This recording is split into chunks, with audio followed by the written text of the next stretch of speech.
Hi, welcome back to D&D Reviews. I'm the daughter. And I'm the dad. And grab some popcorn because today we are talking about The Amateur, which we just saw at the Cineworld in the O2. Last night. Literally last night. Actually, if you listen to the drop review from last week, we talk about the fact that we're about to go and see a different movie in the review. And this was the movie. We didn't want to spoil it, but yeah, this was what we saw. Just a side note, how did you enjoy the Cineworld compared to the View? We went to the View at Stratford in Westfield, which was our first time going yesterday to see Drop, and today we went to our old classic, the O2 Cineworld. How did you enjoy it? I like the View. Okay. I like the View, and if it was local to me, I would, and I could get an unlimited card, I would probably go there a lot. I like the tight feel, I like the small cinemas, because, I mean, let's be honest, compared the two different screens, the amount of seats, one was like a circus. We didn't count the Cineworld seats. We did count the View seats, and it was how much? I think it was 57 altogether. 57 seats, and it felt four different price ranges. Very odd. Yeah, go to the drop review. We'll be talking all about the price ranges. Very weird. We were a bit stunned. We went to Cineworld, and it was a huge comparison compared to the View. But yeah, I enjoyed both cinemas and. Yeah, they've both got their place in life. I think it depends on the film. Depends on if you're going to see a film. Sometimes you can go and see a film and there'll be like 4 people there, and it feels crazy if you're in a big It does feel very wasteful, and it's like an echoey, cavern. Agree. You better off being in a small place, more intimate. Yeah, this was pretty. Well, there was a few compared to the cinema size. Yeah, there was a few people there. There was a few people there. And Cinema's not as popular as I it know. was when we started going. All those before COVID, they were like packed out. Even like a weekend, but like on opening night, sometimes these movies have like barely anyone there. Yeah. Sad, but true. Sad but true. Anyway, so today we're talking about The Amateur, which is actually directed by James Hawes, who's a British director, and I found out actually. His last movie was One Life, which is the movie we saw. Which is actually funny because last night when we were in the cinema and they were getting the train, it reminded me of One Life.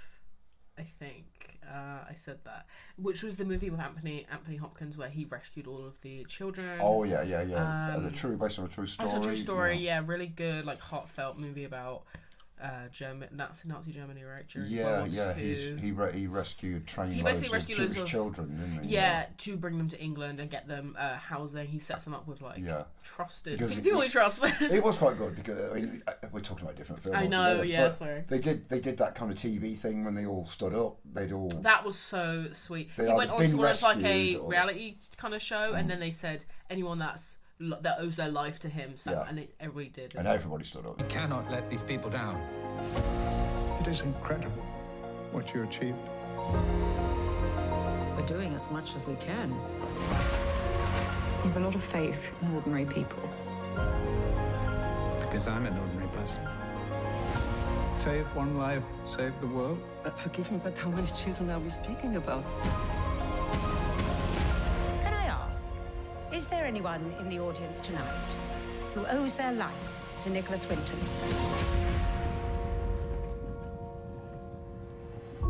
Yeah, it was like Schindler's List. If you ever watch Schindler's List, at the end of Schindler's List, it is a factual thing that members of the cast go up with surviving what are called Schindler that's the real, they're real people, and there are thousands of them because they've gone on to have children and grandchildren, and it was a similar sort of thing. But yeah, this is the same director, and it's actually these are his only 2 movies he's ever directed: One Life and this. Did a lot of TV and some TV movies, but these are like his 2 theatrical. So funny that we've seen them both, kind of without realizing. But yeah, so it stars Rami Malek and Laurence Fishburne in the main roles. Rami Malek more in the main role, but Laurence Fishburne is also on the poster. Yeah, well, Academy Award nominee. You see, true. You can print that on a poster.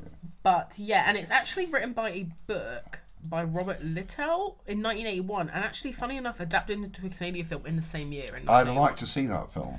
Yeah, I you know what I realised when looking at the stuff for it, it has Christopher Plummer as the Rami Malek character in this.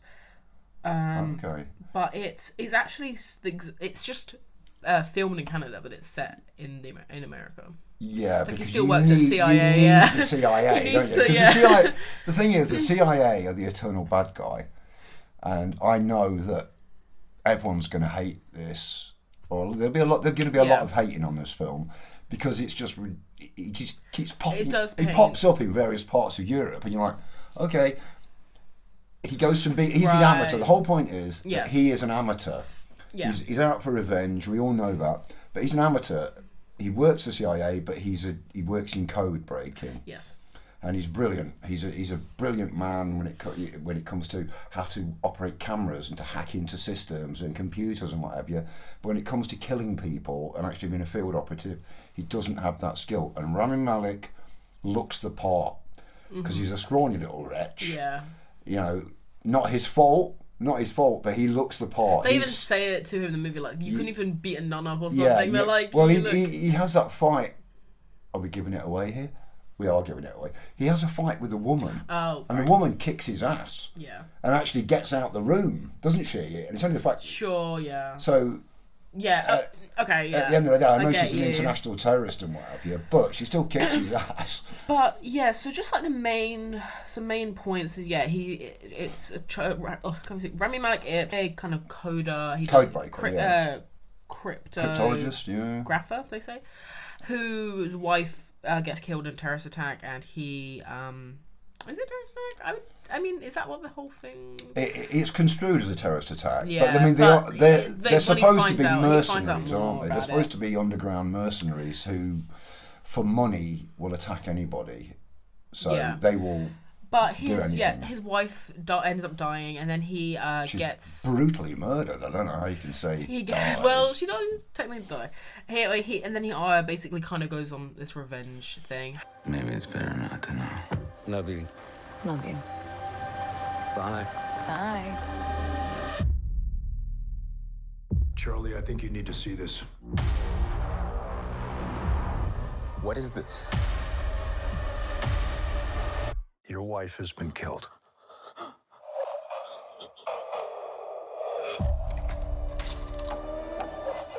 What you do is very important to what we do.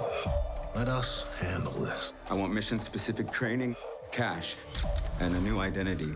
Have you lost your mind?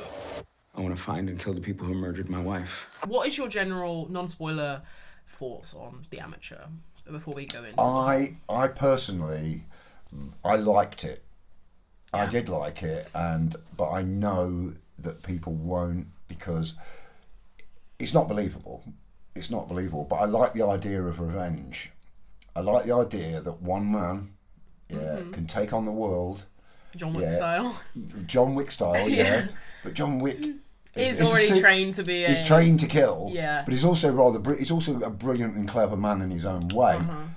So is Rami Malek, and he pretends that he's going to do these things. And he's always got a plan up his sleeve, and I think that's what people won't like.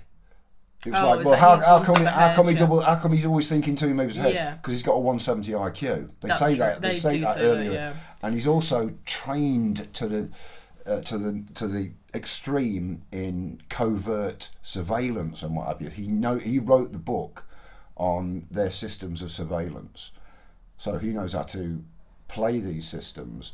So that gave me a handle. That gave me a handle to believe in this character, believe in this film. I know it's all far-fetched, but I was willing to believe it. I agree. I think it's a very well directed. I think the acting is a little bit here and there, not with Rami, but just with a lot of some of the other. Laurence Fishburne in this kind of has funny lines, and I'm just a little bit like he does about it. Kind of a comic relief, but I mean, Burnt Thor wise. Oh yeah, why is he in it? I can't. It's I like the guy. We love John Bernthal, but yeah, he's in like 2 scenes. It's really random, and it's really odd that he's in it. Yeah, but anyway, so yeah, we both enjoy. We both recommend you see. So go and see The Amateur, because we're about to spoil the whole movie. Yeah, so make sure you see it before you turn off now. Yeah, if you don't want to know what happens. Come back after you see it, so that you can hear our more intense thoughts. So yeah, basically, movie begins with Charlie Heller, played by Rami Malek, is at his house Did you realise at the start that he was had the old plane? That I didn't see it at the start until she. She went out when I did because if you remember, she went out. She was going on this trip, wasn't she? Yeah. And she went out, and he was opening boxes that were delivered. One of them was an altimeter. Oh, which I is did not clock when it that. said alt on it, so I'm assuming it did. So Yeah. it was a dial. He got it out of the box because he's doing up the Cessna. Yeah. And an altimeter obviously is a height on planes. That's the only real use it has. Yeah. So he had the plane there. It was in bits. It was I smashed did not up. see it. And she came out and said about making me a coffee. Yeah, that's the part where I clocked in. I think I was grabbing my chocolate out of my bag or something because I You missed might have that. been preparing yourself. So I knew that he had the plane, but I didn't. But you didn't know who or what he was at the time. But yeah, so he has his wife here.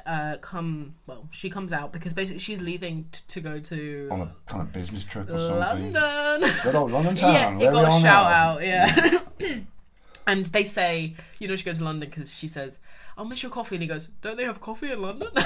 And He it's says like, they have coffee, and she says he's never been there. Oh, because right. he's never travelled, has he? He's But- never been anywhere. But it's just funny because you were drinking coffee in was, London, yeah. so it's Yeah, like, yeah, they infinitely. do have coffee in London.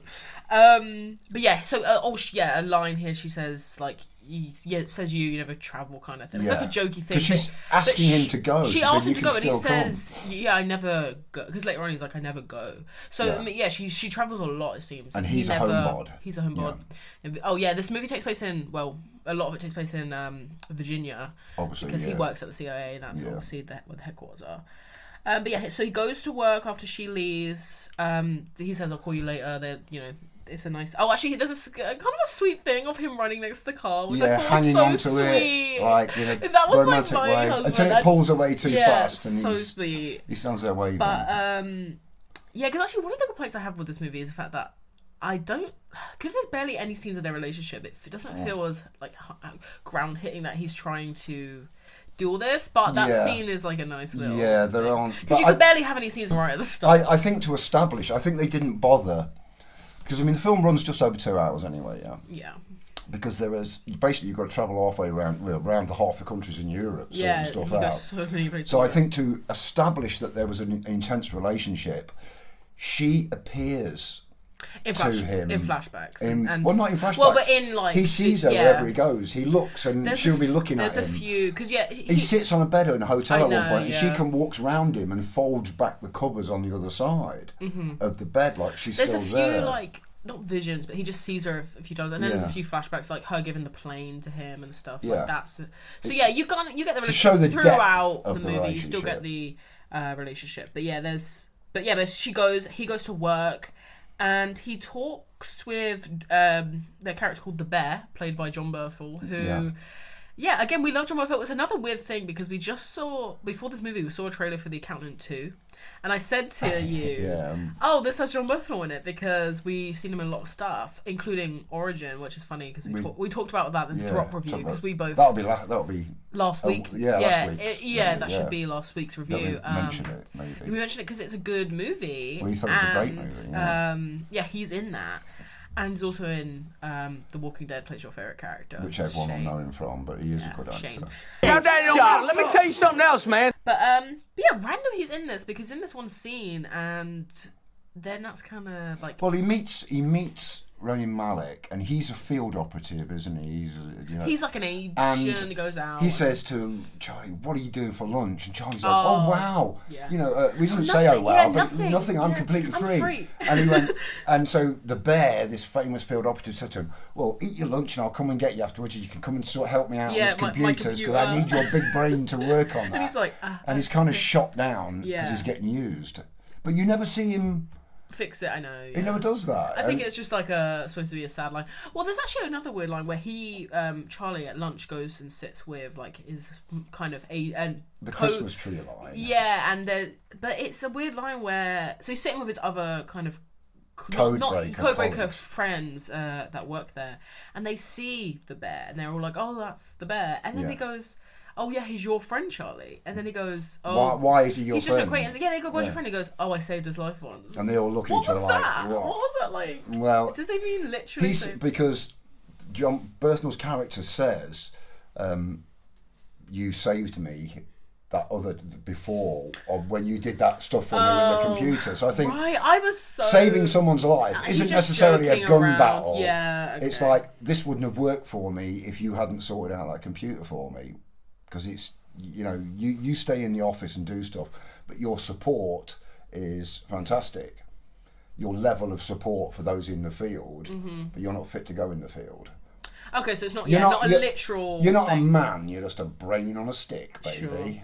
Well, okay, so after that, he talks online with someone he doesn't know the real identity of. Yeah, called Inquiline. Inquiline, which I actually saw that Inquiline is actually an animal that lives in a nest, burrow, or another dwelling place. So I guess like a homebody kind of thing. Like, is that supposed to be like him?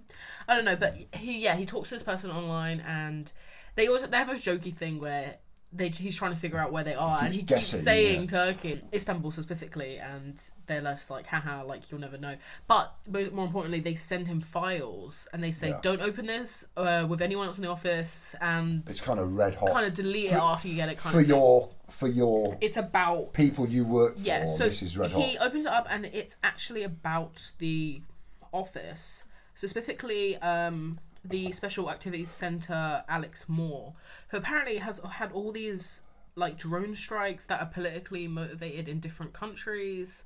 Lots of things that have been covered up, but have been done by the CIA, and they've set this up. I mean, I think the reason is they call it mission creep, don't they? When there is an incident, so you move to that area, and then there's an incident further out, so you move to that area. For instance, because it's about Iraq and Afghanistan, and there's a drone strike on what they mention is Danish troops. Okay. Now Denmark had hardly any troops in the Great Grand Coalition in Iraq, hardly any. America was 250,000, and then the British were about 3,000, and then after that it's down to hundreds. But it gave it worldwide acceptance that everyone had got troops there, even if it was only a few.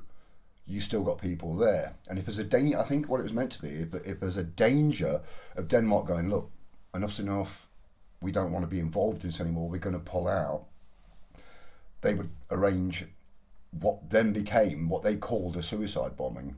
What was in fact a drone strike, or what we know to be mercenary attacks. Yeah. And they would say, look, there are these terrorists. They're attacking you, Denmark. It would be front page news in Denmark, and they would go, no, we've got to stay there. Nobody pushes us around. You know, we would. You know, in Britain, we would. If someone attacked, we feel we're attacked. Well, okay, we're going to send our soldiers, and we're going to push back. Okay. And I think that was what they were trying to do, mission creep. I think they were trying to keep this huge coalition together.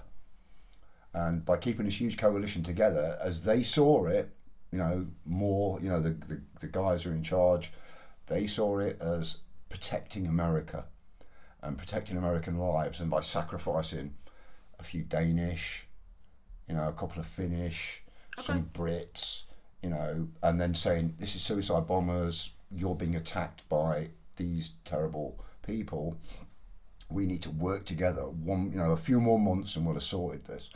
And I think that's why that's what they were meant to be doing.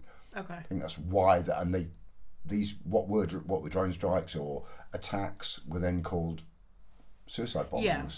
And that was the cover-up, wasn't it? For the news. Because he sees a lot of different news, like people reporting on things that have happened here and 16 dead and all these things, and he gets, you know, just remember he has this information because he needs it for later. Yeah, he can see original stuff as well. But he basically goes to like a colleague, and they say like, it's a grey area, don't basically forget you have it kind of thing. So it's like a big problem. He goes back home, sleeps. Next day he comes in, and the Alex Moore, the Special Activities Center director, is in his office, and he thinks it's because of the fact that he's looking done at this stuff. Yeah. But they say you need to come to the office, so he goes to the office of the CIA director, Samantha O'Brien, and they basically inform him that there was a situation in London at the What a A hotel, hotel? a big Yeah, hotel. I don't even know if It it's a real doesn't. hotel. Yeah, same. Yeah, because otherwise that would be a bit like. Yeah, Don't at come the here. Don't come to the Hilton. Yeah. But basically, the situation. There's been a terrorist attack, a situation in London, Yeah. and It was assumed to be, which And you would assume. Yeah. there's 2 people dead, and one of them is His what? Sarah. She's being killed, and they open, and he says, "Well, I have to call her." Because obviously he's not going to believe this. Yeah, he and they freaks out. open up the news, and the news is reporting on it. And they literally say, it's so funny. One of the person that's reporting on the news says, 2 people have died in a terrorist attack. One being an American woman. I thought they were going to go, who travelled from this? And it's like so specific, but no, he finds out. One. Yeah, that 2 people have died. they wouldn't release the name. I suppose maybe they would in this Which, country. If later it was, on, you find out he does say that one of the security guards got killed. So I assume that's the other person that died. Yeah. Um, They killed her for a reason, Yeah. though, didn't they? but to show the police if you don't. there was a situation. Open this cordon because they've got more hostages than that. Yeah. But they throw her to her knees. But yeah, so Sarah, I don't know her job, but she's at a conference there. Yeah, it's got to be and something to do she with just gets business or taken as something. maybe as a hostage. But they grab someone else, a young, I know. and she He sees this all on video because it's everyone's security. because of this modern day. But yeah, filming Sarah of doesn't. things. She doesn't get killed. She gets shot. She doesn't get like blown up or anything. She gets Yeah. physically shot by somebody, which means that somebody killed her. Which he basically Deliberately makes killed him her. go on this whole. Yeah, thing. they selected her to execute. But so he looks through her. He gets her body sent back. He looks through her stuff, and there's a gift from her to him, which it looks like a weird A puzzle for my puzzle. puzzle my puzzle. And he has this the whole movie. He brings it with him. Yeah, it becomes like this. So Little toy. that he plays obviously with. he's not an agent. He gets told by them that they're gonna figure out who did We'll this. get them, We'll yeah. do it. We'll do Charlie. You can trust us. Nobody attacks an American Nothing citizen. really happens, so he decides to go on a research thing and look at all the security and figure out who they all are. He goes to them to say that He's figured it out. He's yeah. figured it out. Basically, what happened was that after an arms deal gone wrong, In that they hotel. coincidentally were in the same hotel that it was happening Yeah. in. But the 4 assailants took Sarah and other hostages, but killing her before escaping. There was a row, wasn't there? There was a a row situation between. where- They were buying arms and Yeah. stuff in the hotel in that hotel room from somebody who was selling. There was an argument in the corridor.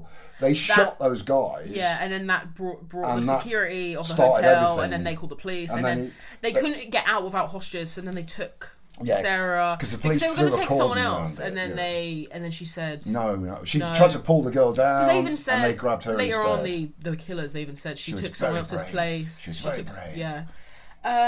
But then they shoot her. But yeah. So the suspects are from South Africa, Armenia, and then Russia. Belarus. Oh right. Belarus. Oh, Belarusian criminal. Yeah, you're right. Oh, and then also a woman in Paris who wasn't there but knows a lot about what happened. I think. I thought she was there. No, because when there wasn't the only. Well, who was the three- 4th one then? Oh, there maybe was you're 4 of them. right.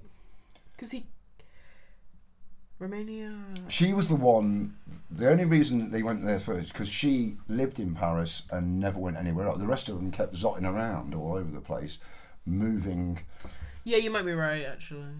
I don't think it really mattered. But anyway, they had to be able to one- get to them. They The couldn't one just thing pull them that out does in the air. matter is the fact that his boss already knows this. Yeah. He says He- that they he look, fills they don't them look in. surprised. He feels, it's kind of exposition stuff for us, the audience, to find out who's in on it. Like this. We're like, oh my god. But then he says to them, "You already know," because obviously by their faces they already know. Yeah, And there's no he says, surprise. "Yeah, it's a situation. We want the bigger people. We want Yeah, the whole we want network. the whole so we're not network." going to go after them basically because Yeah. we want everybody." We'll get And them he when we get says, everybody. This is the about attitude. my wife. My wife Yeah. I want them to be taken. I want them to face what they've done, and they don't care really. His bosses.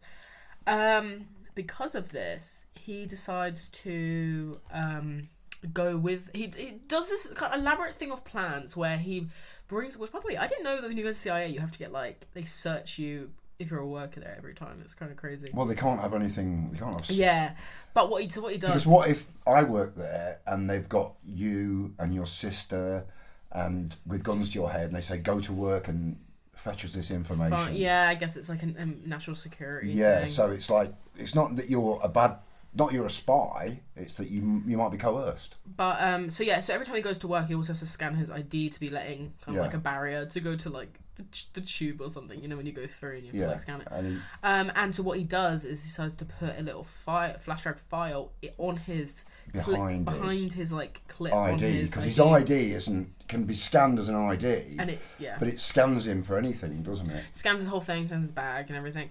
So he brings that in so that he can basically download the files and then skimming, they called it. Yeah, it's a weird. But you can't skim the computers, but you can skim the printer. Yeah, very cool. So he takes it all and then he goes to Moore with this and basically blackmails them. I know that you have signed off on this. Your signatures are on all of these drone strikes. There's been a couple of thousand people killed. Yeah, civilians killed, everything. Yeah. So it's obviously a huge situation. They don't want it to be let out. So they, you know what's so funny? Loads of people in this, it became like a runner of people telling him, is this a joke? Like anytime he goes up to people, Laurence did it later on and someone else did it, and they do it here where they're like, is this a joke? Like, are you joking right now? Because he basically says to them, it is a kind of crazy plan. He says to them, in order for me to not release this, I want you guys to train me to basically be like John Wick, to be like a killer, to basically be able to kill, deadly killer. I want like agent. I want a bag full of money. I want a bag full of passports. No identity kind of thing, so that I can go and kill. I can travel the world. And they are like, is this a joke? It's like so funny. I don't know why they said it like that, but they say. Yeah, well, he says that he has a dead man switch, which basically means that he gets put in prison or extradited somewhere else, or it gets killed. All this information it'll just get released anyway. To 3 major investigators. It's so funny because obviously he knows everything that's happened. He says, "I'll go to the police," and they say, "You'll be arrested too, though." And he goes, "Well, at least we'll all be in jail together." And it's just like he would not be able to handle jail. Like, no, sorry. And they probably would, but but they're all gonna get put in security, right? Like. Well, you never know, do you? I mean, it's the thing because it's the CIA, and we all know they're the bad guys and everything. They'd just disappear, wouldn't they? But yeah. Because that's You're something. Right. That's, they would just put that. Because that's something else. that Hendo, Colonel Henderson, played by Laurence Fishburne, says to him later. We're the guys who turn up DOA in a skip. Right. If we turn up, yeah. I know when he said that, I was thinking like I thought he was gonna say like they usually just take us down to like Miami and throw us in with the alligators or something. Yeah. But so yeah, he gets sent. So they say yes. Because they know this is it can be a temporary measure. Actually, he's such a little like cutie that when he gets after he blackmails them, when he gets to the car, he throws up because he was so like overwhelmed. Great. He gets sent to train with Colonel Robert Henderson, who is played by Laurence Fishburne. Who do you think that Laurence Fishburne was going to be the person of the computer? When he got messages from that person, I thought that was going to be Laurence. But isn't that very much like his role in The Matrix? That would make him. If he was the person behind the scenes, right? Sort that of thing, new the controller stuff, behind the scenes, that'd be too much like The Matrix. Controlling Neo. You have to see it for yourself.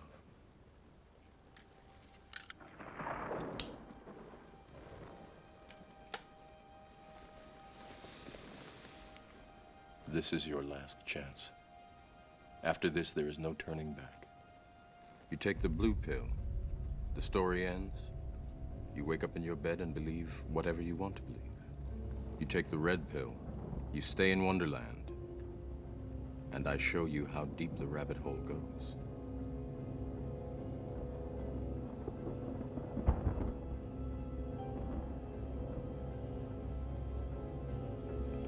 Remember, all I'm offering is the truth, nothing more. Yeah, Whereas maybe. He's just a hit because what he says is, at one point when he's training him, he said, "I cannot make you a killer." Yeah, basically can't make you something you're not. Because I couldn't know any more than I could do what you do. Yeah, that's true. He's sweet about it. But basically, start off with training at the gun range, and and Charlie's so terrible. He has to stand about 3 feet away. So close. He's like, well, at least I could shoot. Because they do a few different parts. He shoots at like the general range, which I have shot from that, and I've got it. So like, just what's the problem, you know? Like it's not that far away. But then anyway, he goes closer, and then he goes like 3 feet away from the target, and he gets it. And then he says, "Well, at least I can shoot from here." And he's like, "Yeah, like you'll be able to get that close." Point blank range. But I love it because later on, it's so funny when they're talking about he says to her, she says, there's a part later on where he has a gun and he's able to shoot someone else, and then she says, oh, why don't you just shoot from here? And he goes, you haven't seen me shoot. Yeah. So it's like, yeah, he's not great. But what he is great at is making bombs, baby. He is a natural. And even... Because there's a logic to it, I think, and he's a very logical guy. Even Robert says, like, wow, at least we found something you're good at. Which is, I said to you at the time, there's a line from Platoon, because if you remember in Platoon, Private Snowball, is it Platoon? Yeah. When the part played by, not Gandolfini, who's... In Platoon, there's one of the guys, they beat him up. All the other soldiers beat him up. Do you remember? They beat up Willem Dafoe? Are you sure it's Platoon? God, I scrub that. I'm thinking of a different film. But there is a line from one of those... One of those Apocalypse Now, maybe? No, one of those Vietnam War films where the only thing he's good at is shooting, and he goes, well, we may have found something you're actually good at.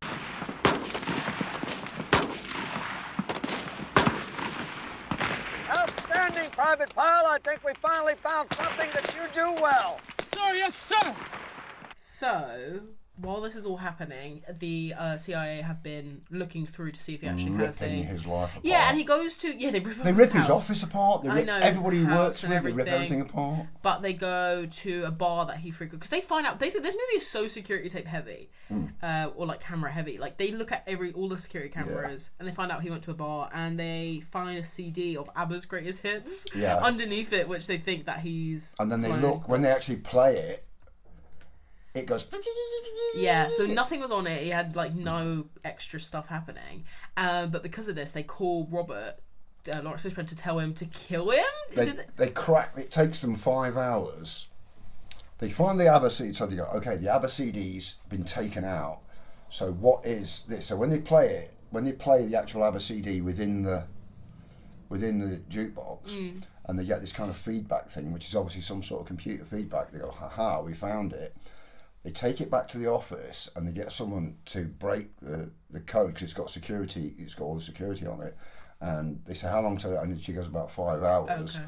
And when they get into it, there's nothing there. Yeah. And he's just played them. And that's when they say to Henderson, to go and finish him. Oh, there's a scene before this when Henderson goes in and talks to Charlie. And then it's important because he gets a gun and he says to... It's so funny after Drop yesterday where... Somebody, basically in both movies, someone has a gun to their character and then they say, you want to use it? And then they give it to them to shoot the bad person, and then they can't do it. They don't have that. It's just funny. It's funny how it happened, but Charlie can't shoot. He doesn't have it. He doesn't have it, and that's when Robert even says, like, I can't make you into something you're not a killer. But because of the whole waiting 5 hours thing, it gives him just enough time to get away. We find out later why he knows the exact timing to run, don't we?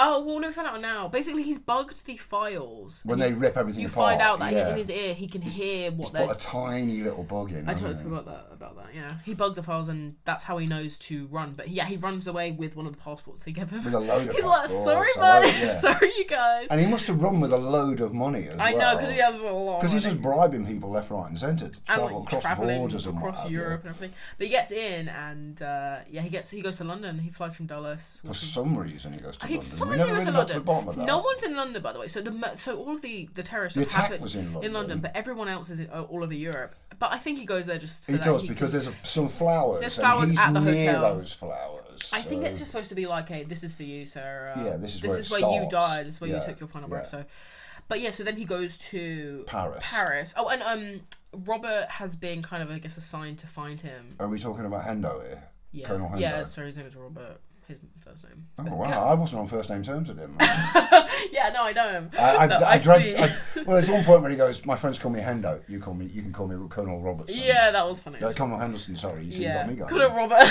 Yeah, Colonel Henderson. But anyway, you can call me Colonel Henderson. Lawrence has been assigned to find him over Europe. Yeah, and to eradicate him possibly.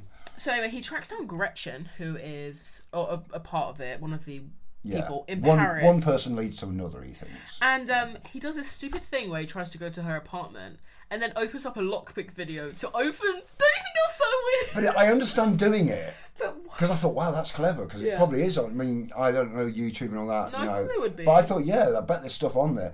But it's something you'd do at home. Why would he do a that? million times, and then you wouldn't go in and go, okay. Now I'm just gonna. Now I'm outside the door. There's people going in and out. She lives in like I'll set it up and do it, so and weird. try to work out how to do it now. She lives in like an apartment in Paris, like an apartment block in Paris, and he sees that she's gone because you know he went outside. He knew that she went.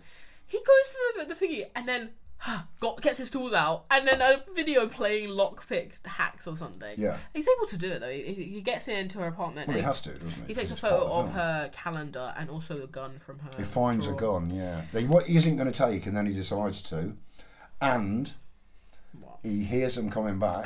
He gets the message, and he runs. He goes up the stairs because they're coming up. So he goes to the floor above, puts a gun, and he turns and points the gun at her back. But they can't see. They don't know that he's there. They don't know. They're just letting themselves in, and he can't pull the trigger. Doesn't take the shot. Yeah. He can't take the shot. Took that gun for no reason, really. Yeah, but he knows. But because of her calendar, he goes back, and because of he runs all the way back. It's so funny. Yeah. Because of her calendar, he sees that she's appointment at an allergy clinic. Yes. And basically, I guess somehow finds out that it's. Oh no, because allergies would be pollen. That would be right. Yeah, but how does he know that she's going to be inside that? Well, he sees it on the calendar for the right time. Yeah, but he knows she's going there. Yeah. But it could be that she sits down. I'll tell you this, with allergies, they scratch you and they get, say, dog hair, and they put it on the scratch. Mm-hmm. And if you get a reaction, you're allergic to dogs. And they do the same with cats, and they do the same. She's actually inside a glass case, it's a weird thing. Which I believe exists. Yeah. And she's on a push bike with the mouthpiece, and she's pedaling away, but she has got a problem with allergies to pollen. But how does he know that when he gets in there, that she'll be in that? That she'll be in that. I don't know either. That was because he goes and buys all those flowers. Yeah, so basically there's a scene. I just wanted to point this scene out because he goes and he buys some flowers from a store. A huge amount. And then he goes, I want all of them, and I want all the lilies too. And then she goes, you must have done something wrong. And he goes, not yet. Not yet. But I want to point that scene out because apparently. A woman is played by Martha Keller, who is one of the stars of the original 81. The original 81 her cameo role. Don't know who she played in that movie, but I've never seen it. So. I know it's just like maybe the wife of that movie, or maybe the really Gretchen. Oh, that would be funny. Yeah, because he's killing her. He's killing her character in this one. Because she's or Inquiline. You know, those are the three women. So basically, he gets this pollen that he's got from all the flowers. He knocks it off into a bag. Been destroyed. And he goes to she's at an allergy clinic, and she's in I guess like would you kind of describe it, a chamber where she's on a bike, but it's like an airtight thing. And it's measuring her The doctor needs to... And she's on a push bike. The doctor that's in there needs to leave. Oh, because he times out the... Yeah, so all the computers cut out. Because he knows what he's doing that way. He goes in there in the doctor's uniform, and then... locks the door. Locks the door she's in. Of the office. Oh yeah. Locks her in the chamber. With why it would have a lock on it, I don't know. But he apparently knew all these things. Locks her in, talks to her, and gets the air pump and starts pumping pollen in with her. Yeah. So she starts wheezing and wheezing. He wants to know where Schiller is, but he doesn't want her. He can't let her die because she's like, please. She starts gasping and blowing in. I was like, baby boy, please don't open that. I knew he was. What does he do?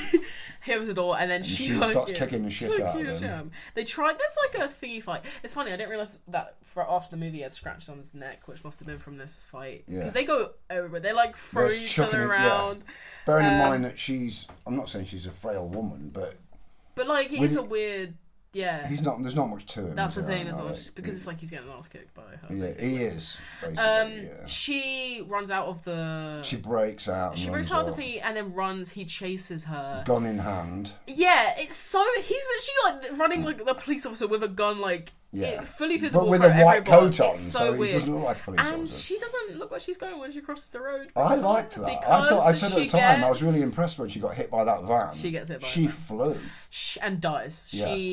They all ran into the road and got killed. So good for him that happened because now he doesn't even... It was like a Final Destination. It was like Final Destination. It was very crazy. Yeah, she went whang. I did not think that would happen. It came up because you think he's going to shoot her. Yeah, I thought that. Or I actually thought when she got out, she was going to just be with the doctors and say, "This man was trying to kill me." I don't think she was going to run right past the doctors and out the whole office. She's a criminal. So, yeah, she's got a lot to hide. But yeah, she dies here, and he takes her phone. He takes her phone and runs off with people shouting. And he takes off his coat and then packs up his bag and leaves Paris to go to Marseille, France, which he found. Did he find that from her phone that they were going to be there, or did she say that? It was kind of hard to tell what they were saying. I think he picks up a lot from phones. I think that's how they'll excuse anything. You go, haha, it was on the phone. Fair enough. Because he goes there on the bus, and avoiding any sort of passport travel. Yes, because his passport got flagged from the CIA knew that he was in London. Henderson to find him. That he was in London because and actually that he was going to Paris because they said London immigration going to Paris just flagged his passport. So they know that he is in Europe. But so does our boy Colonel Robert, because he's also there, and there's a kind of cool scene where they're in a nightclub and then he runs. But he looks up and sees Hendo. He sees Hendo and then he runs like the wind. He literally he escapes and runs into another club. So funny because he grabs his bag from the coat check, but he looks over a counter first and then he runs to the other counter and grabs his bag, and it's just like, why would he even check that instead of just bringing it with him at all times if he needed it so bad? It is weird, yeah. Because the sort of clubs these are in, these are like sleazy dives. You think that he want his bag so bad he wouldn't check it. I'll check all my got the equipment laptop, in. Passports, guns. They run through France, through this. And they go into another. Or he runs into another place, and it's the funniest thing because he sees Hendo in there as well, and then he runs to the bathroom and can't get out, and then there's just a funny shot of him walking out like, "All right, look, I know I ran away from you," and it's just like he's just waiting there, and then Hendo buys him a beer. Hendo buys him a Heineken, right? Yeah. 2 Heinekens, please. And but you find out through this scene. Do they say anything in this? That's like they're talking, aren't they? He's going like, "You got to come back to me. Enough's enough. You're never going to." Oh, that's when he says, "The guys like us, they don't find us. They usually find us." That's when DOA, but if they find us at all, if one at all. But and he holds the phone up. It turns out that Charlie 01 was doing this because he's like, so he says something about time, and then he says, "Yeah, well, just enough time for me to." Put this bomb and it looked like his phone 2-1 blows up in the bathroom where he just was, and he's able to get away. And everyone starts, as you can imagine, screaming and running out of the club. So he goes. Because he said, "How'd you find me?" And he said, "Because of her phone." Right, I didn't quite remember that. Like, he could track her. But you can track a phone. But if they could track her the whole time, why is she even ever not? Do you think she'd be more safe about that? Because she has the protection of the CIA because she's done these murders. That's the whole point. Oh, yeah, you're right. They cover them up. They cover up what they've done because they do jobs for the CIA, which are these brutal attacks and murders. So he wakes up the next day still in France, and he messages Inqualine, and basically says, "Are you where I think you are?" And he goes, "Why are you here too?" And he goes, "No, but I need help getting there." And then they help. They help him get him to Istanbul, in Turkey, by basically illegal immigrants himself over the border. He pays €500 to fly. No, he goes in the back of. This is when he goes in the back of the. Isn't that how he gets into Romania? Does he fly to Istanbul? He goes. Oh, you're right. He flies in a cargo plane. Yeah, he's loaded because he's sat next to the bales. He takes so many different forms of transport. He has to. But he backhands the actual loaders, the handlers. Yeah, you're right. Because she says, or Inqualine says, "You'll need €500. See the man at the gate on the particular flight." Yeah, so just remember that he doesn't know who Inqualine, their gender, their age, anything, because they have like a voice automated thing. He knows they're a middle-aged man. He thinks they're a middle-aged man from Turkey. But he goes to Istanbul, and they say to meet at a certain place, and then he messages. There's like men in there, and they'll give you a book. He messages, saying, "Is that you?" And then he's about to go sit down, and then a woman comes up and says, "That's not what you think." And it gives him a book. And then outside they talk, and then they end up meeting up, and she reveals that she actually is the Russian widow of a murdered ex-KGB officer, who was Inqualine. So he was right in that they were a middle-aged man in Turkey. But after that after her husband got killed, she took his place. as like the source for Charlie and helping him, and she's well helpful. She takes him to her. But I think house. she understands. If she could revenge her husband... I think that's the thing, because she even says, I know her your wife husband, died. he fell out of a window.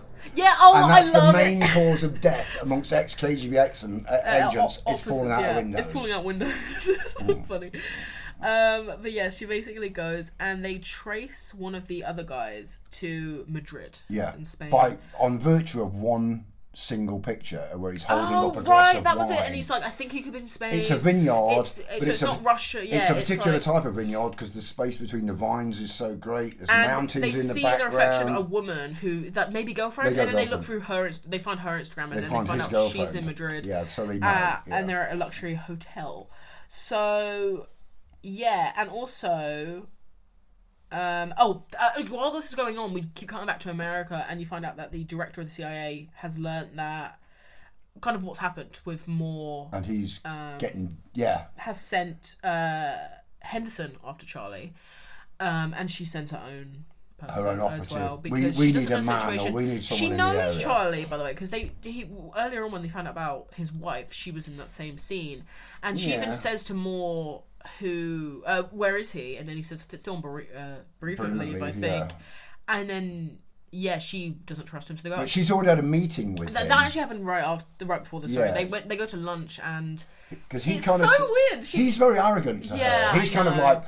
Like your predecessor told me exactly the same. Oh no, or was it the predecessor of the predecessor? That, I know. Like you come and go. I'm always here. I'm always the activities. Yeah, I'm more important than you. But so she's the director. She's like they've got the main. She runs the thingy, but she doesn't trust him at all. And then it's so funny. She goes. It looks like he thinks, oh, she trusts me, and then she goes to the car and is like, I don't trust him. Yeah. Because her employee says, we have the situation. He goes, oh, who sent him? And he goes, your lunch date. And she's like, fuck's sake, okay, so I guess I'll send my own guy to Madrid, because she's there to clean up, isn't she, and to stop because she has all the speeches and everything. It's her head on the line. She doesn't like all this black bag stuff. She wants to know what's going on in her own office, basically. And for it to be hidden from her isn't good enough. So in Madrid, you find out that the guy who he's hunting likes to swim in the pool on the roof every night. Yeah. And you just know that's going to be... It's 20 stories up and it joins to hotels. Yeah, there's nothing underneath this pool. It's glass It's glass and it's connected by two different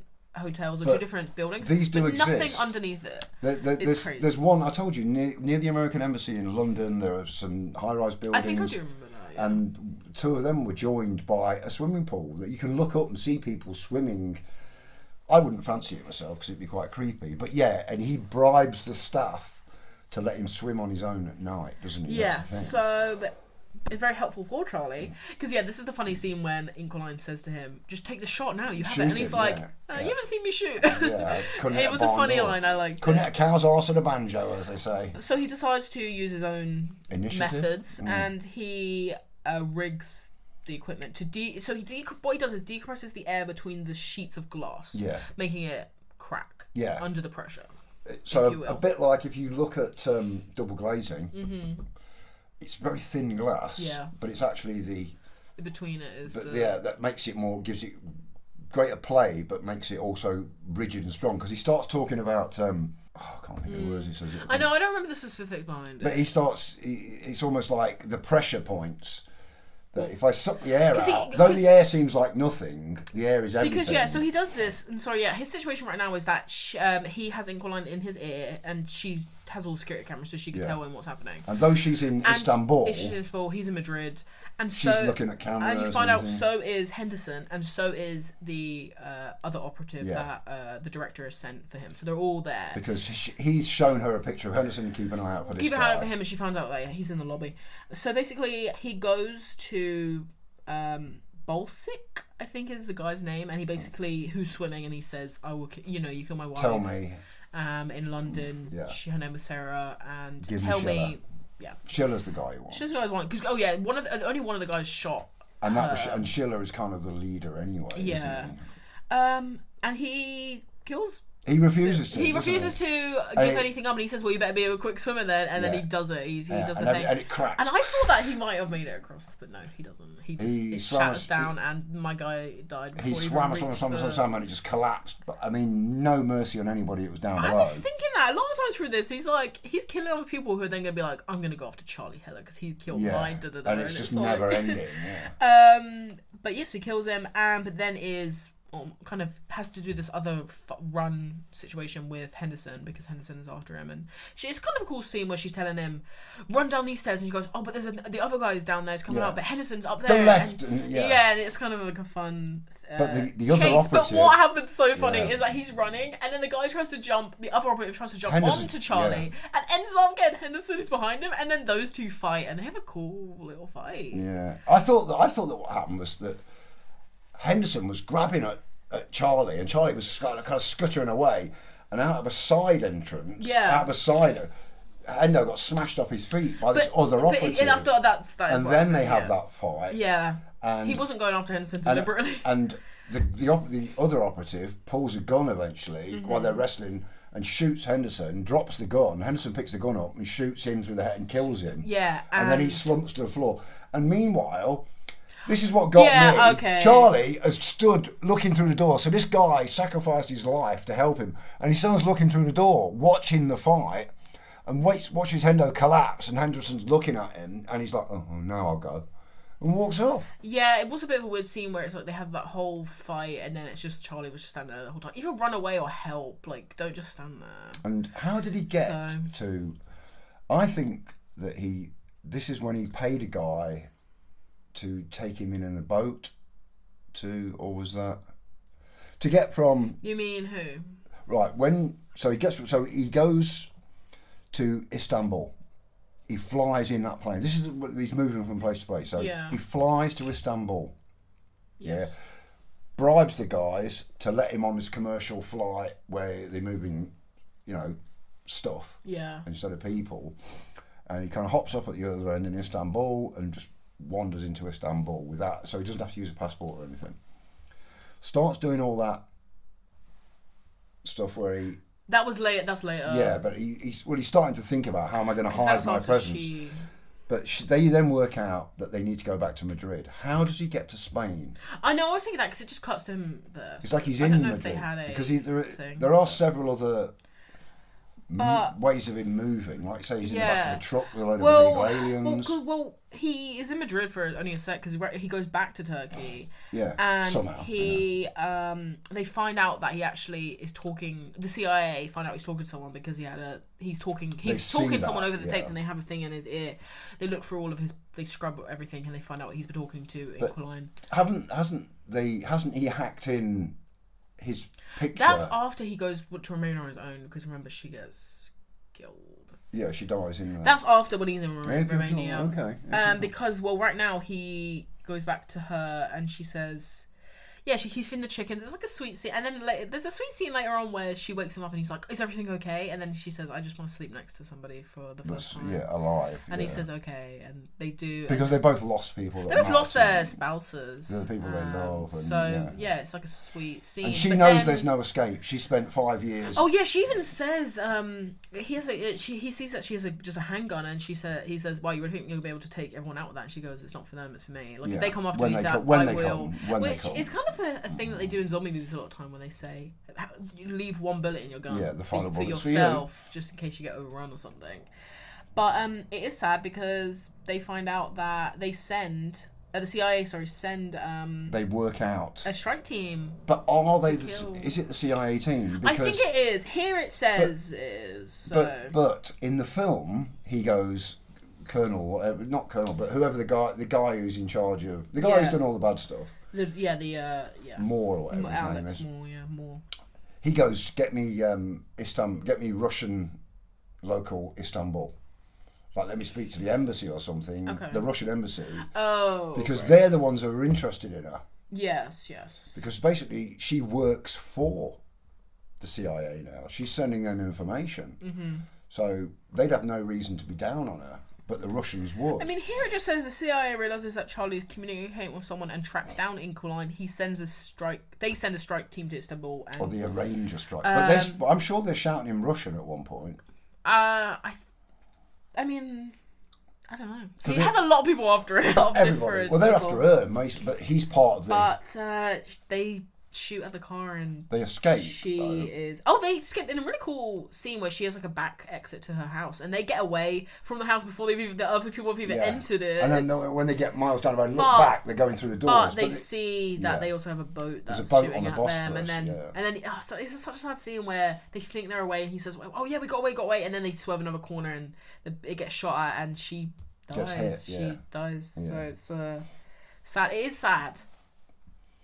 Yeah, but I mean, she got nothing to live for. It is sad when he kisses her on the head.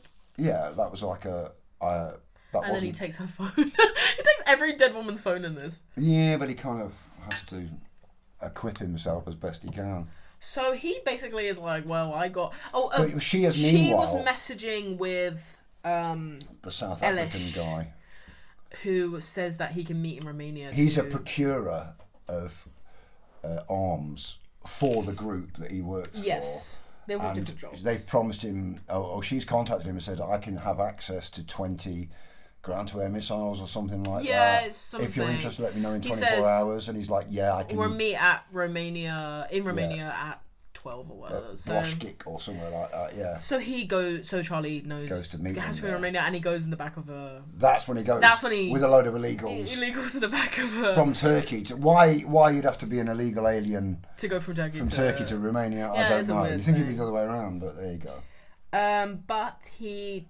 he does this cool scene that we like where he knows that the CIA have been tracking him because they've found where he is because he knows there's security tapes. Stuff. So what he does is he takes a full 3D scan of his own face job, yeah, and then makes it seem like he's in different places. He superimposes it on people to other men because they go, he's in Italy.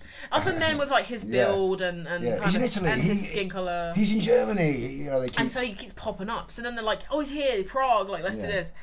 And it is a funny scene when they realise that he's been doing that. It's a funny scene because they're like, he's here. What? No, he's here. And then the guy's like, God damn it, he's superimposing himself. And then one of the guys is just like, he's in Prague. And then the director just slams the laptop down he isn't in Prague. We found out that he's obviously doing this thing. But while they've been kind of trapped under that, he learned. Well, he meets up with Elish. Yeah. And he to some warehouse. Has set up a bomb. Well, he's got the boxes, hasn't he, that look as if they would contain missiles, and he tells him to open it. And it's got a photo of his wife's face, and she even says, "But when he opens it, he goes because he goes." Yeah, and he rings. Charlie rings him and says, "If you move away from it, if you close it, it'll go off." Yeah. He's a photo of Sarah. You have to stand like. There's a photo of Sarah on it, and he says, and the guy says, "Yeah, I remember her." It's a really weird thing because a lot of the time they're just like, "I don't remember," but he's like, "I remember her," and he basically asks, "Oh, there's another guy with him, by the way." Who runs off? Who runs away? I thought he was circling around. I thought he was going to take him out, but he didn't. That guy wasn't involved in anything that happened. He's just a guy that's like, "Hey, you want to help me move some of these?" He was an extra, and they probably debated whether to give him a single line, but they thought to pay him so much more, just let him run off. Charlie appears in front of Elish and demands to know where Schiller is, and he just tells him. He says, "Yeah." Oh, actually, it's a funny line when he goes, "Oh, on the Russian waters," and he goes, "That's 25,000 miles of coastline. So maybe give me some help, with that." He goes the Baltic. He goes too vague, and starts walking off, and he goes, "The Baltic." And then he goes. He gives him the name of a port. He gives him the name, and he goes, "How do you contact him?" And he goes, "Because if you look at my phone," he throws him his phone. And he goes, the guys, I contact him under these names, and these are the code numbers. Yeah, so he gives him basically the smoking gun that he needed to get to Schiller. And then he does, and the guy goes, Elish goes, "Okay, you're going to help me out?" And he goes, "Yeah, if you jump fast enough, you might survive the blast." Yeah. And then it just is on Charlie walking away, and then a huge explosion. So that was not mercy at all. He was going to kill them all anyway, wasn't he? But they were merciless. So he goes to Russia, and he goes to Russia and sees John Berthel again. The bear. Well, after that one scene. he sees them, doesn't he? He sees the guy. So He sees Schiller.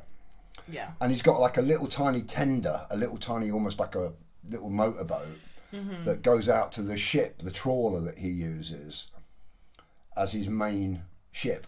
Because he just lives offshore in Russian waters on this trawler. Importantly, he sees another man who's with them, who later on he tries to say, like, I know this. It's a weird thing. He does it on purpose. Oh, does it? Yeah, because he wants noticed. to. It just is a weird way. He's like, "You speak English," and the guy's like, "No," and he starts walking off. And he's like, I saw "You were you with two this guys." guy. Yeah. But after he goes to like a place to get a drink or something, and he runs into John Berthold. He walks in, doesn't he? And then he turns round to open the door, and he bumps into John Berthold, who's right behind him. And he goes, "Well, who'd have thought that?" Yeah, you out here. John Berthold is obviously there for a reason. Yeah, but they go and sit down, and he's trying to encourage him to end his come in this rampage. What he's doing, and it's a funny thing because he says, "Look, you have no future if you keep doing this." And then a little bit after that, John Berthold's like, "You have no future in the field, or you have a good future in the field." And he goes, "You just told me I didn't have future, so you're lying." And it's a weird thing because then John Berthold just leaves. It's not like he has to.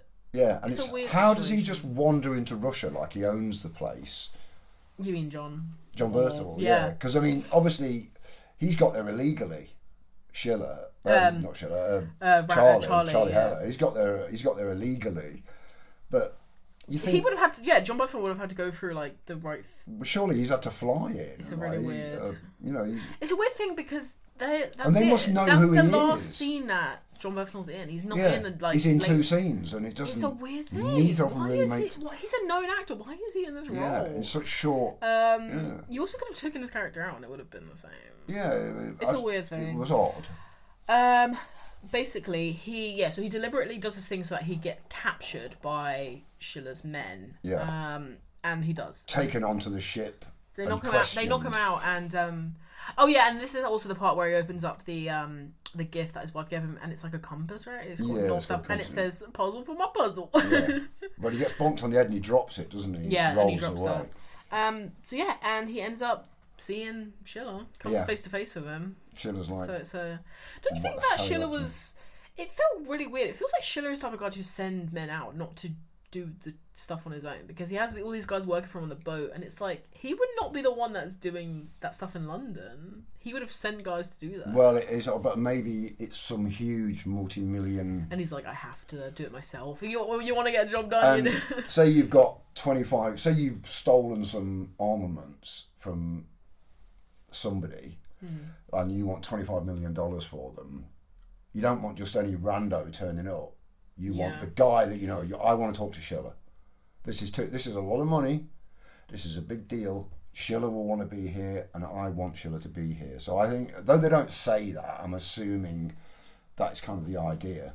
Because why didn't Schiller just go, yeah, okay, knock this guy on the head, cut his throat, chuck him in the harbour with all the rest of the rubbish? Why does he have him taken out to his boat? It's a nice scene that I have a scene when he gives him a drink and he says, "I'm sorry about Sarah, but she was very brave. She took someone else's role because they were going to take someone else," and he's like, I thought it was good. I liked his character because when he was going, when you kill someone, it takes something face to face, takes something from you that you never get back. And the more you do it, the more it takes. And you thought, well, okay, this guy. See, he's almost saying, "I'm really damaged by what I've done." Yeah. You're damaging yourself now. I liked that scene as well when he says, "You've gone after my people. You killed, you torture them in allergy things. You've basically tortured my people. At least Sarah died painless. Yeah, quick. She didn't really know what was happening. And it's just funny that he's like, "Yeah, well, I killed those guys because you killed Sarah, so they would still be alive." Yeah. It's like a weird, it's kind of like a hypocritical thing where he's like saying, "I killed your wife really quick, but you tortured my colleagues," and it's like, well, your colleagues because suck. So. And he picks up the bomb that he's got, the crappy little bomb, and he goes, "I'm almost insulted," because he was going to bring this IED style bomb or whatever. Yeah, because they're on the ship. This is it. This is what you're gonna. This is how you're going to deal with me with this crappy thing. And then the thematic thing is that he gives Schiller gives Charlie the gun and says, "Go and shoot me then." And then he goes, "Get on your knees." And by the way, he's like, "Shoot me, nothing will happen." But there's one of his colleagues just pointing at the gun at Charlie. It's like, yeah, if I shoot you, I'm just going to die anyway. But he has this a moment where Schiller looks kind of scared, and he goes, "That's what I'm here for." The fear, like Sarah, she was really scared. That's the fear that you and you're scared as well. That you're scared. And then the boat's going. And then all of a sudden the boat starts to do something weird, and Charlie puts the gun on the table and sits back down, and he says, "Well," he does this sort of like a villain plan, like, "Actually, I've actually hacked your boat. I've hacked your boat." And he goes, "How?" And he goes, basically, it reveals that they smashed like Charlie's phone and his watch and stuff, and he goes, "But in my hotel room, I hacked it so that it hacks into your guys' like and you phones invited and watches, me on here, so that I can move the boat." And the reason he did this is that he wanted to go to Finland. You've steered this boat is now in Finnish waters, and I've let Finnish authorities and Interpol know. Do you think that the reason that the bear was in the scene earlier so that he could, the off screen, he could tell him, "I'm going to do this whole thing. Please, can you have everyone show up to Finland?" No. Because otherwise, I was thinking maybe that's the reason that he was in that scene, is so that it can kind of be like, well, we do have some of the CIA who are already in Russia, so maybe that's how he gets. I think he would have contacted, because it was Interpol. Interpol are the that's important true, ones. Yeah. Because would Finland dare to dare? Because at the end of the day, if the engines conk out, so you pretend that. So Schiller pretends to be an innocent Russian native, and my engine's cut out, and I drifted into Finnish waters. They don't just pour on board and arrest everybody. That's true. So yeah, he set this up. He basically set it up so that he doesn't kill Schiller and his men. Yeah, nobody he gets just killed. Gets them arrested. Yeah, they get. But he's obviously an international criminal.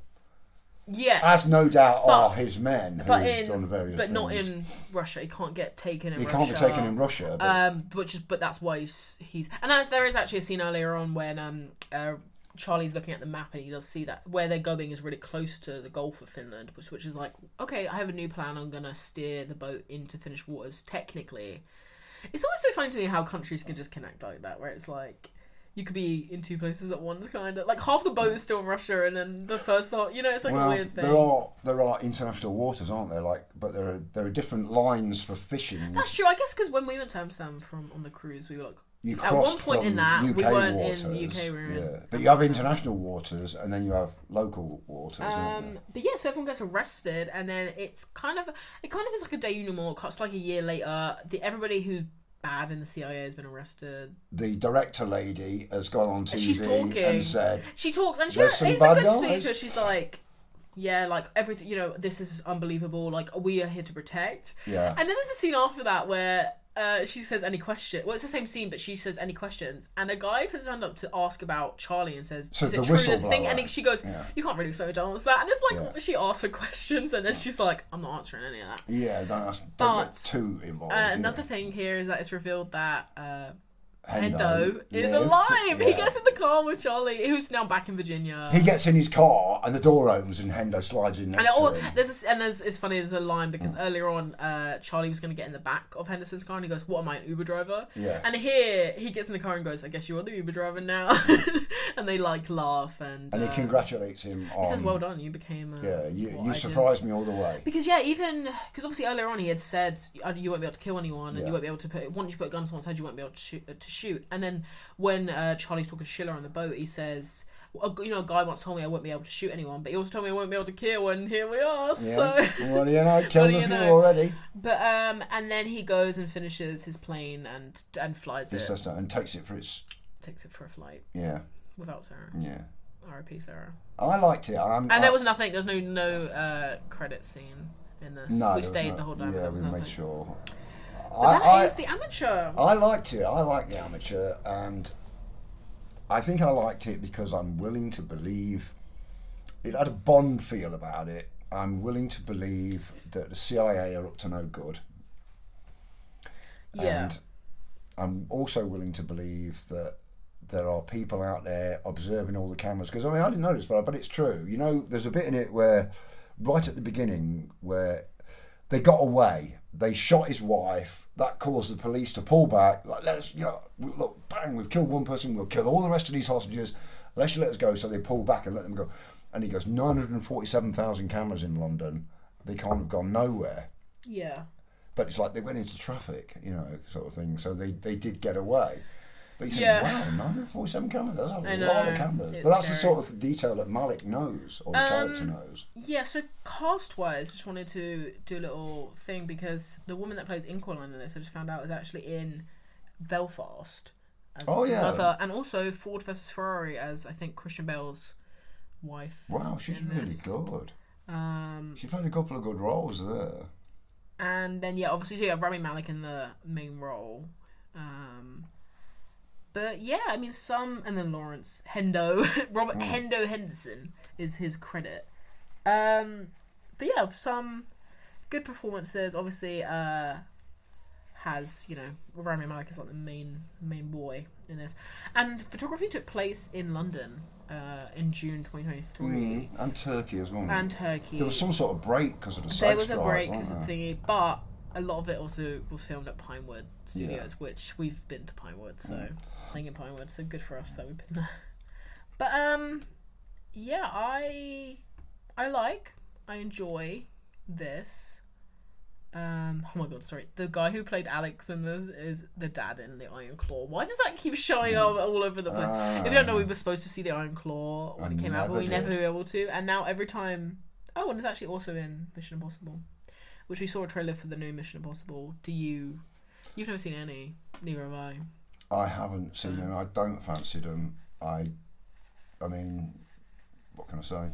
My name is Tom Cruise. I'm in Scientology, and I do my own stuff. Mission Impossible, the final, part 2. Yes. 3, 4, 5, 6. Everything you are, everything you've done, has come to this. You gave him an aircraft carrier? Our lives are the sum of our choices. If this was your calling, your destiny, I have no regrets. Neither should you.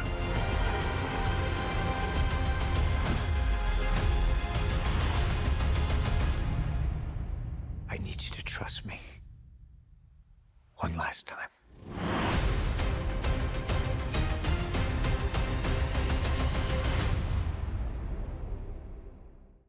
But that's the amateur. I enjoy it.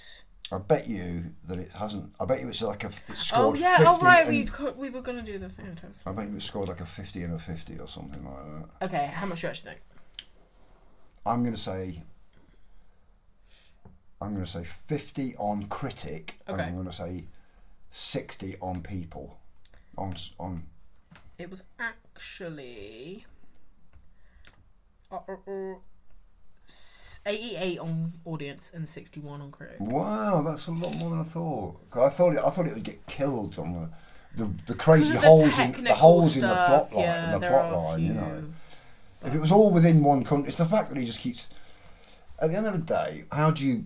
Okay, I need to get me a human smuggler to move from one country to another, and to just walk up and go, "Here's €500." You know, he just didn't.